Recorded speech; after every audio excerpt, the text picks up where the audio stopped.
Himas rehas na ngayon ang live-in partners na kumagat sa drug buy-bust operation sa Cubao, Quezon City kaninang madaling araw. Nakuha rin sa kanila ang isang notebook. Ano kaya ang laman nito? Umaaksyon si Dindo Flora. Wala nang mukhang maiharap ang live-in partners na ito na sina Melvin at Rizalyn matapos maaresto sa ikinasang buy-bust operation sa Aurora Boulevard, Cubao, Quezon City pasado 1:00 ng madaling araw. Kasamang nalambat ng mga otoridad si Evangeline na kasabwat ng dalawa sa pagtutulak ng iligal na droga. Ayon sa mga otoridad, jeepney driver sa lugar ang kadalasang parokyano ng mag-live-in partner.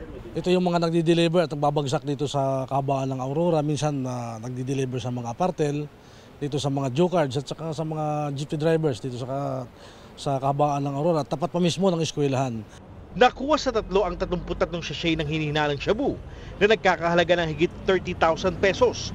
Kumpiskado rin ng 500 pisong mark money at ang motorsiklo na ginagamit umano sa pagdi-deliver ng droga. 2 notebook din ang nakuha na nagsisilbing listahan ng remittance at mga pinagbentahan ng iligal na droga. Napag-alaman na dati ng nakulong ang live-in partners dahil na rin sa pagbibenta ng shabu. Malaking transaksyon itong mag-asawa na ito kasi nangulungan na nga at marami ng kontak sa loob. Kaya pagdating dito sa labas, namamayagpag pa rin sila.